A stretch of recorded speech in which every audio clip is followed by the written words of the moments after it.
Being more productive and better ways to collaborate is one of the topics I'm very, very interested in. I'm always on the lookout for tools that can help us do things better, collaborate more, be more productive. And that can be as easy as creating pull requests. Everybody knows how to create pull requests, and that already helps a lot, but we can take a step further and create preview environments. So every time somebody creates a pull request, we can create a temporary environment, and then we can review that application, that release candidate in that environment, and maybe write some comments, put some notes, collaborate, and then merge it to the main line and go to production. That is the idea, but that's not so easy to do as it looks like.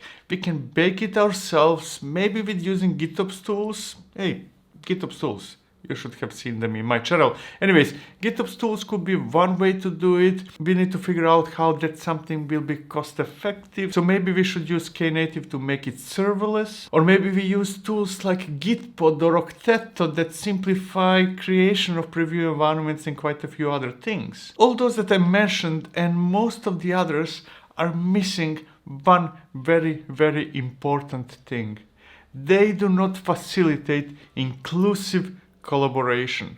What do I mean by that? Well, when we create temporary environments, when we create pull requests and we deploy applications, if we want to review those applications, quite a few different types of stakeholders might be involved. It's not only about developers, coders, maybe designers should be able to preview it as well. Maybe they should be able to collaborate with developers.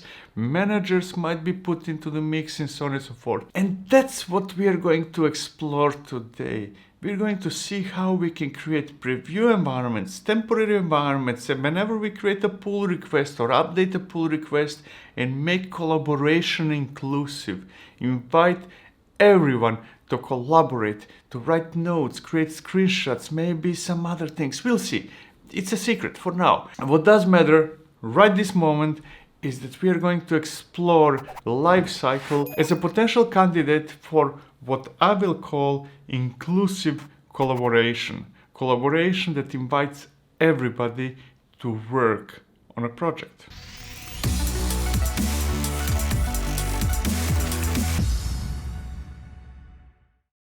Livecycle describes itself as a real-time collaboration platform between developers and other stakeholders with the mission to eliminate the friction in the feedback loop.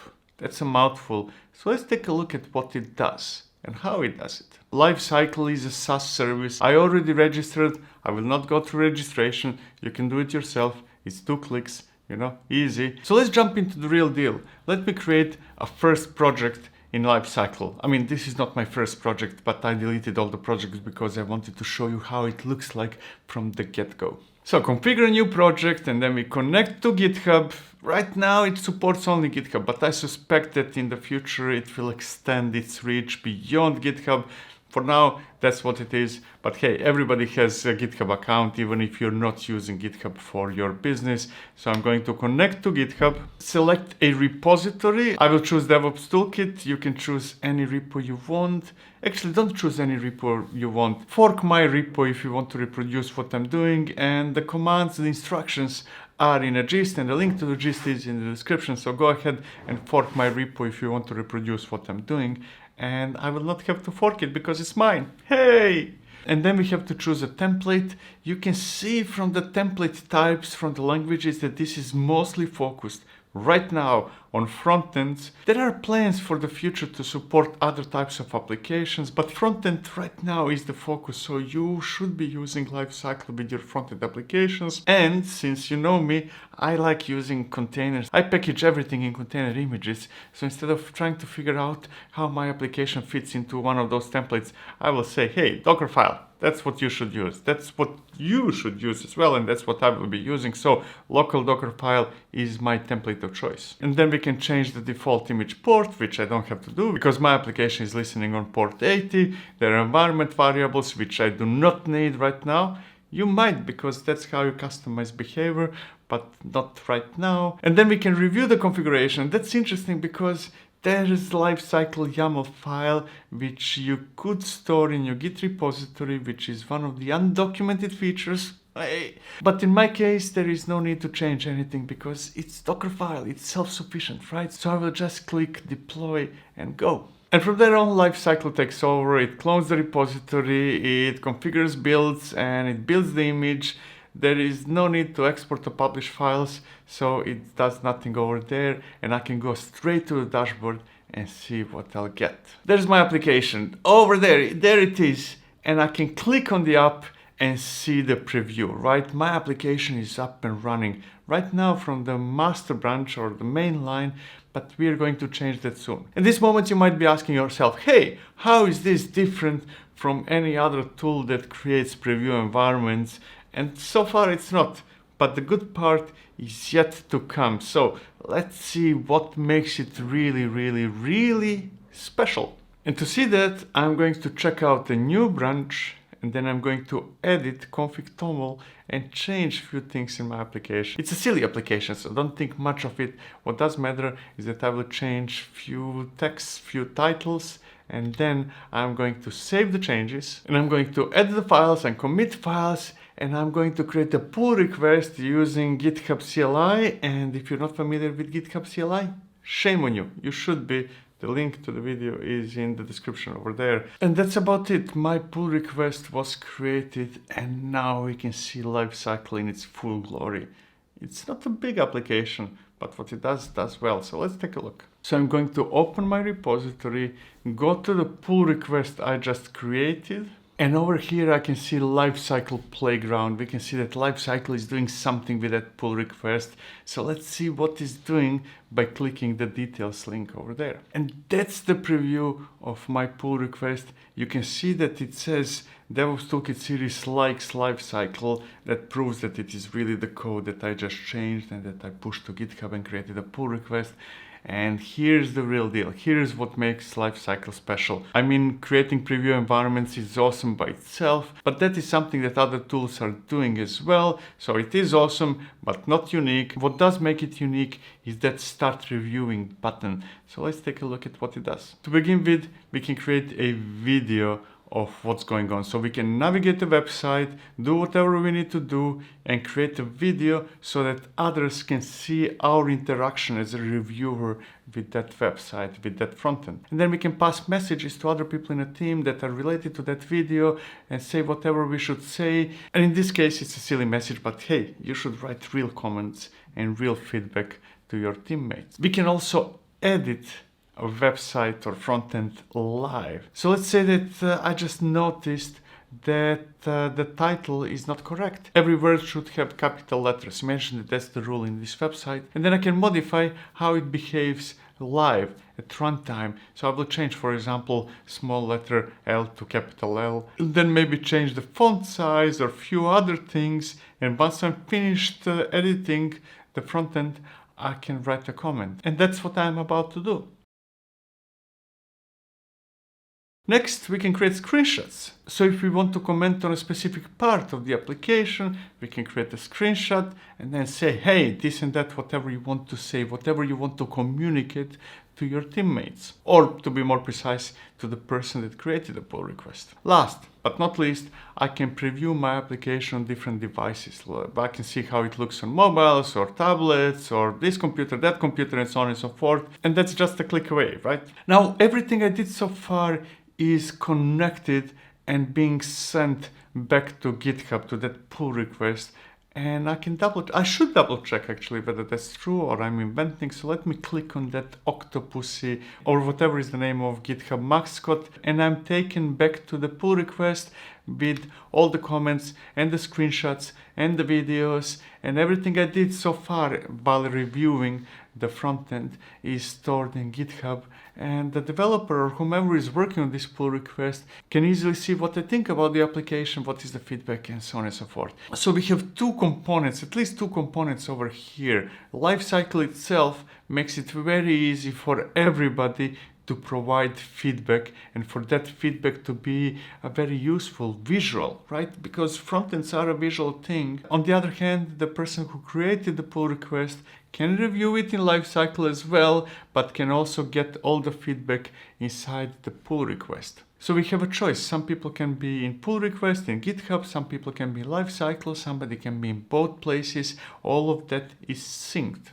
From here on, we should resolve the issues, resolve the feedback that was generated. We can do that directly in pull requests. You know how to do that already, or we can do that within Livecycle. And if we do, we can type additional comments, messages. We can continue collaborating. We can resolve or not resolve issues depending on the communication that is happening.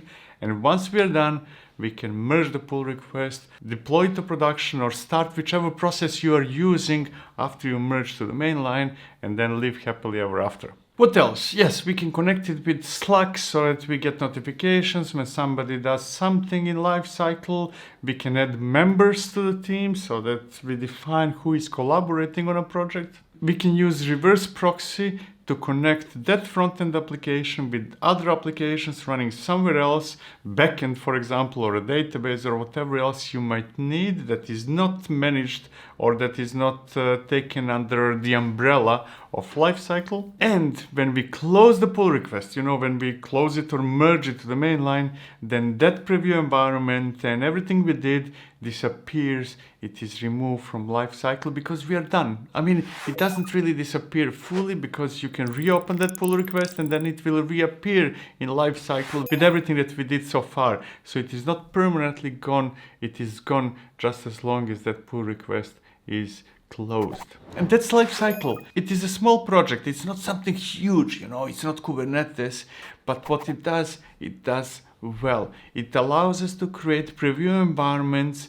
and enables inclusive collaboration. That's my definition. I'm not sure how Livecycle describes itself, but that's what I would say. That would be my tagline. Preview environments with inclusive collaboration. Now let's talk about pros and cons and make a decision. Should we use Livecycle? Is it good? And for whom is it good?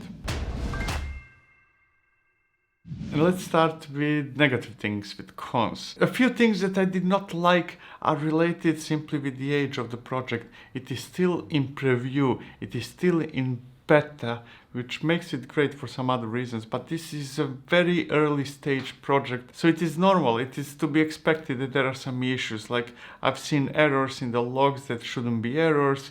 There is no option right now to delete a repository, but I know by speaking from the team that that is coming, and so on and so forth. So there are some early project type of problems which will be resolved soon. I do not worry about those things with projects at that stage. More problematic negative things, or potentially problematic, is that to begin with, it is mostly focused on front ends. And that's great if you have a front end, and everybody has a front end application or 2 or 3 or 5, but you must be focused on developing front end applications. You cannot really do much with Livecycle for any other type of applications.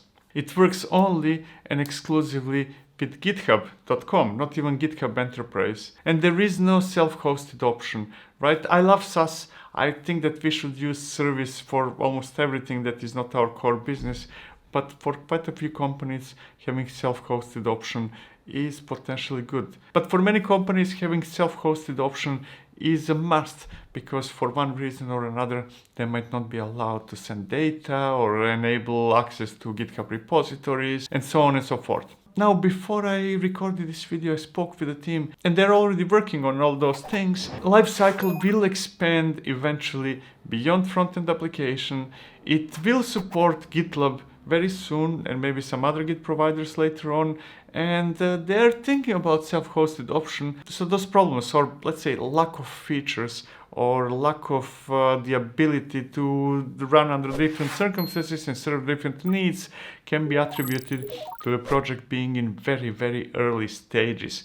So I will not go hard on it. All of those cons, you can forget them all, because this is beta. We are yet to see where it will go a year from now, and so on and so forth. As for advantages or pros, to begin with, it is very simple. I like things that are simple. My brain cannot calculate complicated things, so simplicity is something I always value a lot. It is very effective. It does what it does, and it does it well, right? It is about collaboration, inclusive collaboration, and it is focused. It is not trying to solve all world problems, but only how, right now, today, how we create preview environments, how we collaborate on those preview environments, and not much more, right? And I like applications, projects that are focused and do something really, really, really well. What else? GitHub Access is read-only, right? So it is not pushing anything to your repositories. It is only reading or what your repositories have